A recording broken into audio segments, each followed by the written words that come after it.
And Mary said, I'm bursting with God news. I'm dancing the song of my Savior God. God took one good look at me, and look what happened. I'm the most fortunate woman on earth. What God has done for me will never be forgotten. The God whose very name is holy, set apart from all others. His mercy flows in wave after wave on those who are in awe before him.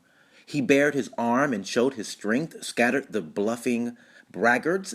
He knocked tyrants off their high horses, pulled victims out of the mud.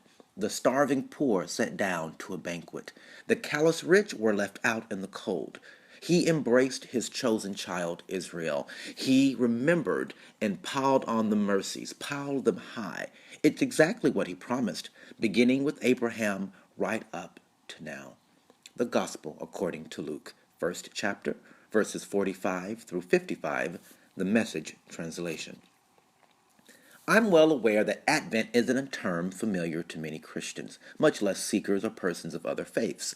For those liturgical Christians, I grew up United Methodist, Advent is the time, about a month, leading to Christmas, during which we prepare ourselves for the Christ child.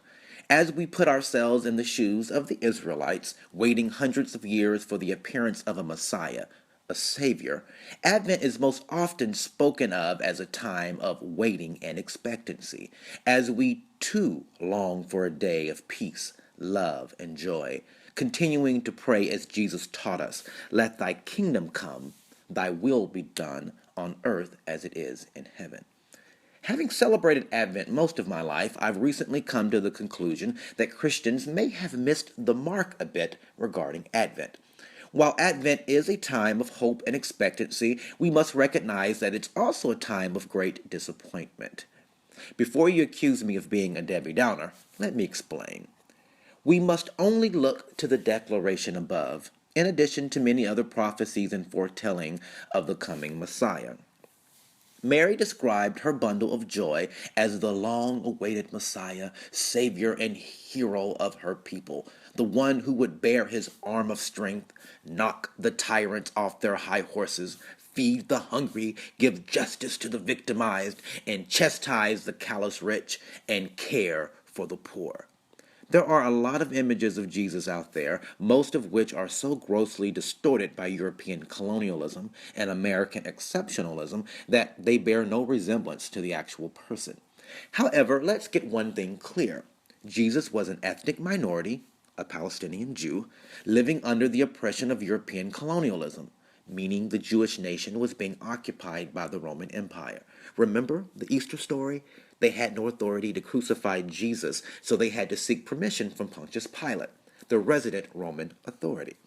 So, for hundreds of years, the Jewish nation clearly expected a conquering ruler, a violent warrior that would lead a great revolution, a government overthrow that would cast off the chains of the ruling class and lead their nation to independence and justice. However, what did they get instead? Jesus was a scraggly baby born in a barn into a family of working poor.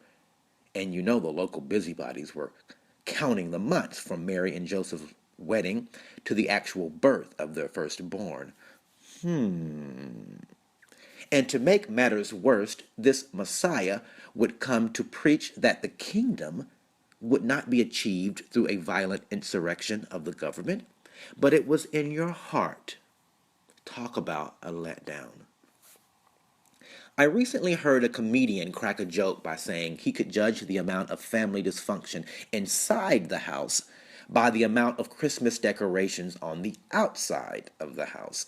Funny, it may in some way be true.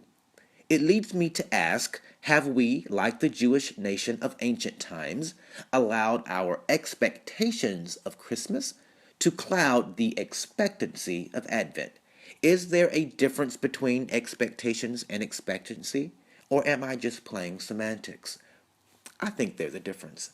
Christmas is an easy target because most of us have expectations of what Christmas is, and if we somehow don't achieve or experience that, we often say, it just doesn't feel like Christmas, or I'm just not in the Christmas spirit. However, I believe this is a spiritual principle that transcends this time of year and can be applied in all areas of our lives. Have we created some image of perfection that must be achieved before we can experience or just have happiness, joy, peace, contentment, satisfaction, self-acceptance, love, etc.? Just fill in the blank. In 12-step programs, it's often said expectations are little more than premeditated resentments. This simply means that every time we set conditions under which we'll finally be happy, fulfilled, or content, we'll inevitably be let down. This is either because something, as a recent blogger I read says, in the elaborate plans we lay out will fail, or perhaps even worse, they'll be pulled off seamlessly. And then we're left with the lingering question, why am I still not happy? Does this resonate with anyone? During Advent, we are challenged to nurture and sit with the mysterious, open-ended gift of expectancy. It's the idea that through the ages, God can reach through space and time and offer a gift beyond, and in some ways below, anyone's expectations while perfectly meeting our need. May I end by offering what the expectancy of Advent might look like. First, it is hopeful without setting terms and conditions for the outcomes. Having faith that what God has for you, you may not recognize until it's already happening. It says with wide-eyed wonderment, something beautiful is happening. In whichever way you bless me, Lord, I'll be satisfied. Secondly, it's making space for God's grace. Advent reminds us to slow down, to make space and set aside time and attention to notice where God may be moving, even if it seems unlikely. And lastly, being present. Advent also reminds us to live in the fullness of life, here and now, as it already is, rather than requiring it to be different in order for it to be good enough. In the mindful practice of creating that space, we may become attuned enough to the sense of Advent that we carry it with us into the rest of the year. One of my favorite quotes of the late Nelson Mandela states, "There is nothing like returning to a place that remains unchanged to find the ways in which you yourself have altered."